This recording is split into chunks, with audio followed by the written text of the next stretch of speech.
¿Cómo le va, ¿Le gusta Pierre? señor periodista?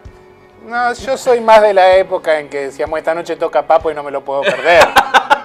Claro, esa era otra. Esta noche toca ¿Qué es Pierre, la no me vida suena. de aquel invento que tuvimos entre varios y después terminaron haciendo un éxito nocturno Sí. que era Rock and Roll? Un programa de culto. Un programa de culto. Y oculto, sí. Grandes próceres salían. No sé. Lo único que queda de eso es un recuerdo y un asado cada tanto que nos comemos. Villar, y me dejan afuera. Estaba Patito Villar, estaba Juan Currain, Marianito Bar, Maxi Mazón. ¿Cuánto? ¿Y usted? Sí. De verdad que eran próceres. De verdad. Bueno, el coordinador de la reforma constitucional también estaba Sí. No, tremendo. Haciendo amigos era el segundo nombre. Rock and Roll. En la radio, llamaba, ¿no? Sí. Así es. Después nos copiaron. Vio que nos copiaron, tenemos que haberlo patentado eso. Todos nos copiaron. Nos copiaron. Es más, la fama de intratables. Es así. Básicamente Es así. nuestra. Es verdad. Era fiebre, muy tuitero era rock and roll. Sí. Muy tuitero. Un producto del Twitter. Sí. La primera comida estaba el secretario de Control también. Sí. Después El diputado Busato estuvo estaba el también. diputado Busato, estaba Ramiro Dalaglio, después se abrieron, digamos, ¿no? Sí, bueno, la gente que tenía compromiso tomaba distancia. Esto era el Sol 91.5, estaba Tiene el que volver, 91.5. tiene que volver, algo Qué así. lindo momento de rock and roll. Sí, sí, así. Bueno, ahora con un rol importante porque me parece que no solamente está la decisión política, sino que está apretando el acelerador con la reforma constitucional el gobierno de la provincia a través del gobernador, digo, pero también todo su gabinete, digamos, ha metido puntos para tratar con los distintos sectores. ¿Le puede cambiar realmente la reforma constitucional la vida a la gente o es únicamente para la política y las instituciones? No, decididamente nosotros tomamos el compromiso de colaborar en la reforma porque creemos que va a haber modificación a la vida cotidiana de los santafesinos. Usted sabe que hicimos un convenio, el Colegio de Abogados de Santa Fe, yo soy presidente del Instituto Constitucional del colegio, hicimos un acuerdo para trabajar sobre la reforma porque creemos que a los abogados y a la gente común les va a cambiar el día a día una buena reforma, como puede también complicársela una reforma egoísta, pensada desde la partidocracia. Creemos que tiene que ser una reforma compartida con la ciudadanía, que necesita los acuerdos políticos indispensables para su declaración de necesidad y para su construcción en la convención, pero también es una reforma que necesita que la ciudadanía la entienda, que la ciudadanía la acompañe, que la ciudadanía la condicione de algún modo. Entonces, sin perjuicio de que lo prioritario son los acuerdos políticos, creemos que la ciudadanía también tiene que participar en este proceso. Y yo creo que el gobernador Miguel Lichi está trabajando fuerte en este sentido, se ha reunido con nosotros varias veces, está muy convencido de que tiene que avanzar la reforma y él ha planteado algunos temas que son interesantes. No digo que vayan a tener consenso en la legislatura, que en definitiva es la que va a decidir, pero creo que es importante abrir algunos debates, como este de la limitación en los mandatos. ¿Cómo es esto? Porque, ¿qué significaría limitar en los mandatos de cargos públicos en distintos poderes? ¿Cuáles cargos? Poder legislativo, el poder ejecutivo y también el poder judicial. ¿Qué significaría, por ejemplo, limitar el poder a los distintos poderes ejecutivos de la provincia? Por ejemplo, presidentes comunales, intendentes que hace décadas que están al frente de un municipio o una comuna. Bueno, a ver, empecemos por lo siguiente. El sistema republicano de gobierno, a diferencia del sistema monárquico, tiene como ideal que se renueven las personas que detentan el poder. En el libro más antiguo de constitucionalismo moderno, que es el famoso libro del Federalista, que escriben lo escribieron los que escribieron la Constitución estadounidense, ellos decían que la gran garantía contra las tiranías era la renovación. Porque mientras hubiese renovación, nunca se iba a poder afianzar un tirano. Entonces ellos imaginaban que con solo ir cambiando las figuritas, vos te asegurabas que ninguna élite, que ningún grupo de poder, que ninguna corporación se adueñe del poder y haga solo para sus intereses. Esto sumado a la democracia, o sea, que el pueblo sea el que elija a los jugadores, aseguraba que nunca se empoderase demasiado tiempo una misma figura.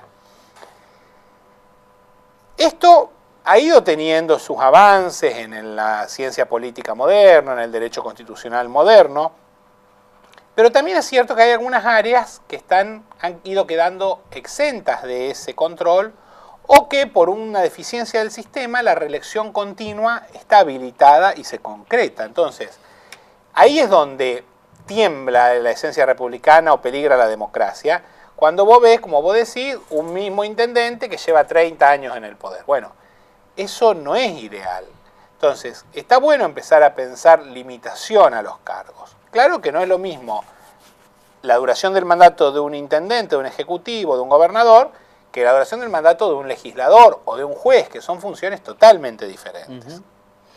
¿Cómo repercutiría, por ejemplo, en el ámbito del Poder Judicial, donde por lo menos uno de los borradores que trascendió en estas últimas horas es que apuntarían a dos aristas?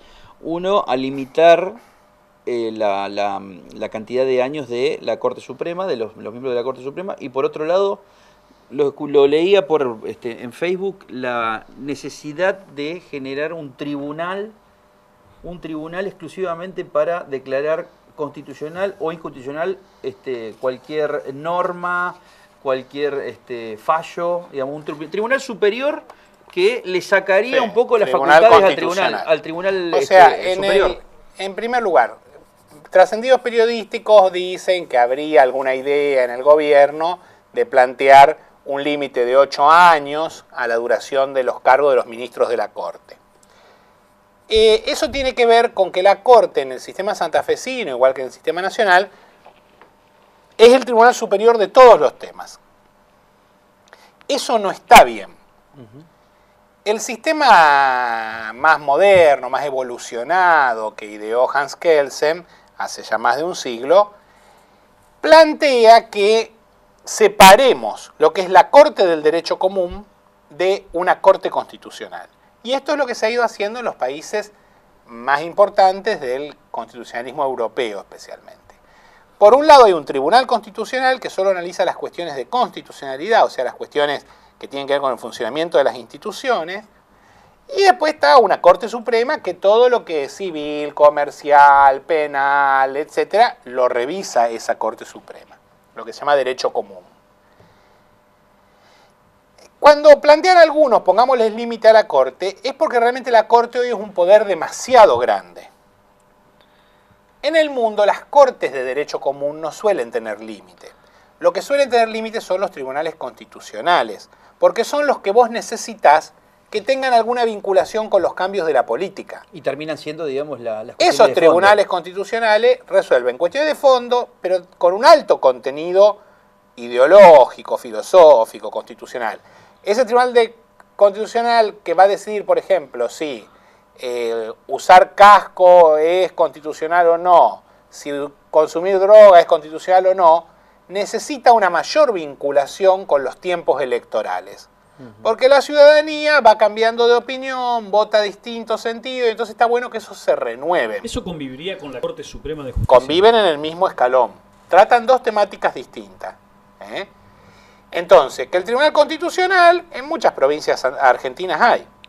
El Tribunal Constitucional resuelve solo las cuestiones institucionales y está más vinculado a los tiempos electorales. Por eso se cambia, se renueva. En cambio, la Corte, que resuelve derecho común, que no necesita estar vinculada a lo electoral, porque si los pagaré tienen que ir firmados o no tienen que ir firmados, es algo que no tiene tanto que ver con lo electoral, las Cortes tiene más sentido que sean vitalicias. Por eso yo creo que está bueno lo de la limitación de los mandatos de los jueces, pero a mí me parece que hay que pensarlo vinculado a la creación de un tribunal constitucional. ¿Qué piensa que puede opinar la Corte Suprema, digamos, sus distintos miembros con Indudablemente respecto a los dos temas? O creación de un nuevo tribunal que tenga casi el mismo rango No, respecto al Tribunal Constitucional, yo creo que la Corte no plantearía objeción y en definitiva es una decisión de la Convención Reformadora. En todo caso podrían plantear objeción porque les restaría un poco de poder, les restaría... Y eso me parece que es la base de cualquier, yo confío de cualquier en que son, corporación. A una corporación le sacás poder y... Confío en que son jueces con espíritu de funcionarios públicos, de empleados del Tesoro Provincial, y que van a respetar el criterio de la Convención. Si la Convención crea un Tribunal Constitucional, me parece razonable. Respecto a que la Corte tenga limitación de mandato, la Corte Común, en eso te diré que hay casi unanimidad en el Poder Judicial en contra de que les limiten los mandatos a los jueces comunes. Ustedes saben que yo colaboré con la reforma de la Constitución de Corrientes en el año 2007. En el 2006, uno de los proyectos de reforma incluía una limitación a 12 años del mandato de las Cortes, y fue muy fuerte el lobby judicial. Eso se dejó de lado porque ellos decían que ser vitalicios hacía la esencia del Poder Judicial, a tal punto que el Supremo en Vicente Lorenzetti dio una conferencia de prensa en Corrientes Capital planteando que era inconstitucional lo que quería hacer la Convención y que la Corte Suprema Nacional no iba a permitir que se le ponga límite a los mandatos vitalicios de los jueces. O sea, el lobby fue muy fuerte en ese sentido. Pero yo creo que esta es la... Sí, es una discusión. Eso no quiere decir que no... La situación, que como usted dice, es una discusión de tipo corporativo, pero que creo la política también tiene que hacerse su espacio, porque la política es la que responde a la voluntad ciudadana. Poneme el título del diario La Capital sobre lo que piensa Lifchitz, digamos, de acuerdo al borrador. La limitación de mandatos sacudió el arco político santafesino. Ahí viene la tercera parte, la tercera pata, que es la más difícil, porque justamente los que tienen que dar el aval a una reforma constitucional a través de la Asamblea Constitucional, los que tienen que definir de que se pueda dar pie a una reforma constitucional, son los legisladores provinciales. Entonces, hay legisladores que también están los senadores, por ejemplo. Hay senadores que están hace 16, 20 años. Hay diputados provinciales que también. Años. Entonces, imaginemos un esquema donde no sabemos si primero está el huevo o la gallina. O sea, a ver, yo todo lo que sea... Son tres frentes abiertos diferentes, ¿no? Pero todo lo que sea recortarle poder, ponerle más controles al Poder Judicial, yo estoy a favor. Si eso incluye la discusión de los límites de los mandatos, yo estoy a favor. Creo que el Poder Judicial tiene que tener más sensibilidad con los procesos electorales de la población. Con respecto a los legisladores, yo no estoy tan de acuerdo. En el mundo, el derecho constitucional analiza mucho este tema. Y así como se considera que está mal que los ejecutivos sean reelectos mucho tiempo, también se considera que es beneficioso que haya reelección en los cargos legislativos. Primero, porque el Ejecutivo concentra mucho poder. El legislador no, porque no decide solo. El legislador resuelve siempre en grupo. En cambio, el Ejecutivo es él solito.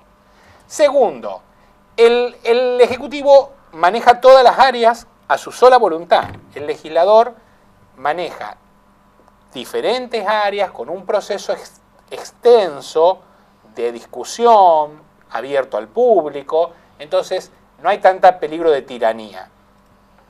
En segundo lugar, el trabajo del Ejecutivo, en principio, tiene mayor facilidad de adaptación al cargo y mucha más asistencia técnica. En cambio, el legislador trabaja mucho más en soledad, depende mucho más de su trabajo solitario, y hay una dificultad objetiva de afianzarse en los cargos en el sentido de aprender a ejercer la función legislativa, que no es sencilla de aprender. Entonces, en el mundo se ha estudiado mucho que los legisladores que se reeligen son mejores legisladores. Esto no quiere decir que se reelijan para siempre, pero hay que pensar quizás en un límite más largo de reelección. Es decir, bueno, no más de 20 años, no más de 3 periodos, de 4 periodos. Pero limitar a una sola reelección los legisladores me parece que no es correcto. Domingo, muchas gracias, como siempre. Vamos a seguir convocándolo. Gracias a ustedes y sigamos adelante. Sí.